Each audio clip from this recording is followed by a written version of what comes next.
The government promising to change how it manages children through child, youth and family, but many are sceptical. Caregivers we spoke to saying it's another empty promise. Social Development Minister Anne Tolley wants more volunteer caregivers to take on these troubled kids. But is SIF doing enough now to help caregivers provide safe, loving homes? Carmen Parahi reports.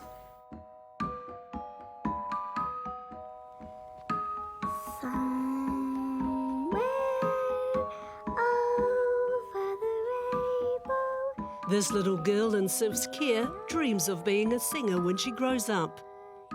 For now, she's living with other children and a SIF's caregiver in a safe house, being protected from her parents and their associates.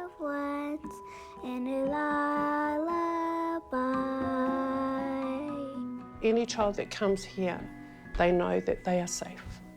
They'll always be safe. And it is whānau first, fun second. This caregiver, who we can't identify because of the children's safety, allowed us into her home to give us an insight into the life of a SIF's caregiver. Why do you do this? Why have you taken on so many tamariki? Why do we do it? Because we want to make change. We want to make change. These children have, for the first time, gone swimming and swimming lessons, played hockey, do ballet, go to scouts. All things that are good implements in their life. Children in SIF's care generally move from one home to another, up and down the country. Few, like these children, stay in one home permanently. Every child is different. Every need is different. You may have a child that it doesn't fit into your whānau, but you make them fit. You make them feel welcome. And for some, you never want to let go. Last year, SIFs received 61,000 care and protection notifications. Of those, 60% of children taken into care had been dealt with by SIFs 3 times before. The system is not protecting children from harm. A child that is in child, youth and family is afraid, they're broken down, and they are more confused being away from those that they know.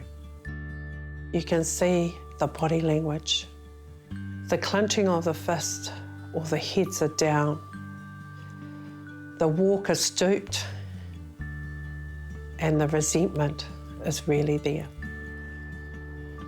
Child, Youth and Family has been heavily criticised by its own minister for failing children in care. You have a child that ends up being so angry within themselves that as caregivers, you are the one that's assaulted. Your home is beaten up and smashed and holes in, etc. The caregiver claims she was attacked from behind by a teenager in her care and saved by her own younger daughter. That situation could have been worse off, to the point that neither of us could have been here today. And I say this with humility because these young people should never have been in that situation. She blames SIFs and other services who she claims didn't help the teenager as they promised, leaving them all to cope alone. Child, Youth and Family failed that young lady. They failed her without providing the services and the necessities to provide the support for her and us. She also blames herself for not having the training required to handle the troubled teen. I looked into the eyes of this young lady and I felt I failed her. That hurt more than anything, not the patu, not the assault. It was I failed her. Was there support there? No, there wasn't. After that, the child was removed from my home, and I want to say at this time, that was not that child's fault. SIFs has 3,500 caregivers on their books, but only 84 social workers to support them. Most caregivers are volunteers, middle-aged, and 42% of them are on a benefit. I am not paid by Child, Youth and Family. I'm supported with a child for board payments, clothing allowance, birthdays once a year, and Christmas. If you require anything outside of that, you need to discuss that with your social worker first. Caregivers are undervalued by SIFs, yet they're vital to the care and protection of children placed in SIF's care. SIFs has no national strategy for the recruitment, support and retention of caregivers. I believe there should be an independent panel for caregivers, for us caregivers all across the motu, to be able to hui together, to be able to put our memorandum of understandings on the table and to be able to have our voice, not someone else voice it for us and dictate, because they're not doing it. Caregivers are vetted but aren't strictly monitored, leaving children and caregivers open to abuse. Do you think SIFs value caregivers enough? No, I don't.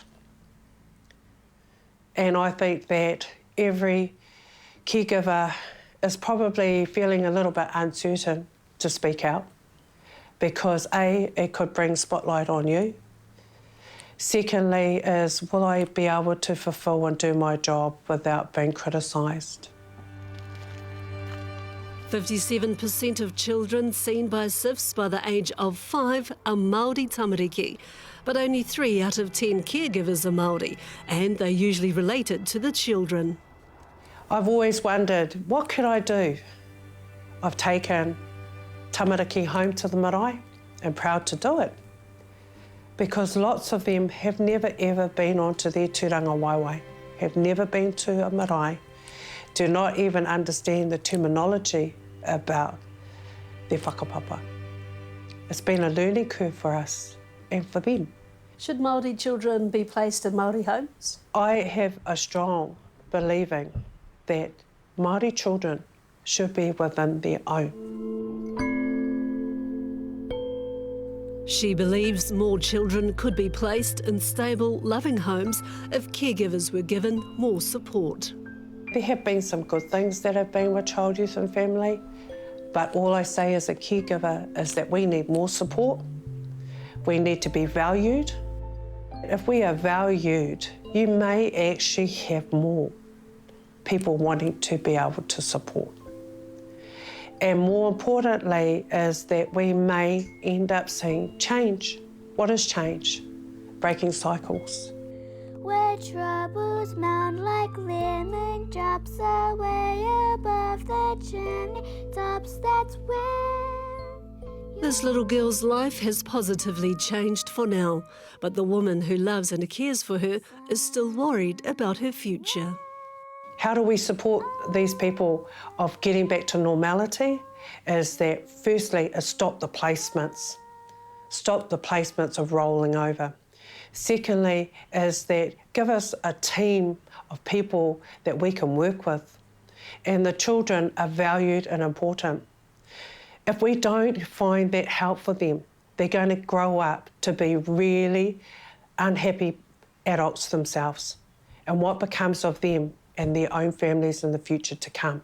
If happy little blue bloods fly beyond the rainbow, why, oh why can't I?